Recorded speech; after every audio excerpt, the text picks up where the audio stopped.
Pemirsa, seorang janda bisu bersama seorang anak di Semirah, Kecamatan Nisam, Kabupaten Aceh Utara, tinggal di rumah tak layak huni yang perlahan mulai roboh. Sementara untuk memenuhi kebutuhan sehari-hari, ia dibantu oleh warga sekitar tempat tinggalnya.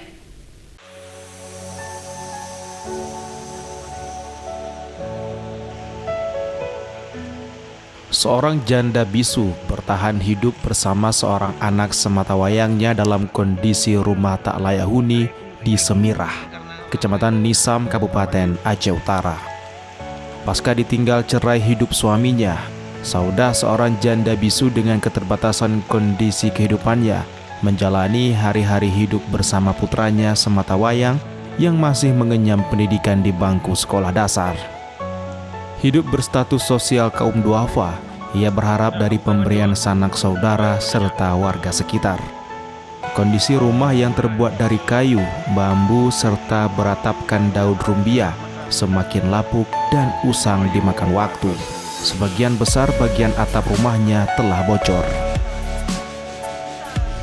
Saudah, janda bisu, sangat mengharapkan bantuan rumah layak huni. Jika hujan lebat terpaksa harus mengungsi ke balai desa atau rumah sanak saudara. Jadi belum ada bantuan, Pak? Belum.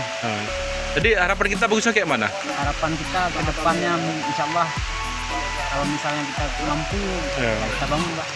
Iya. Jadi selama ini tinggal sendiri beliau? Berdua sama anaknya. Aman ya? Suaminya? Suaminya cerai. Cerai ya. Sejumlah organisasi kemanusiaan serta tim relawan rumah duafa mengunjungi rumah janda bisu berlantai tanah ini, melihat langsung kondisi kehidupan yang serba kekurangan. Dari Kabupaten Aceh Utara, Muhammad Jafar Yusuf Ainus melaporkan.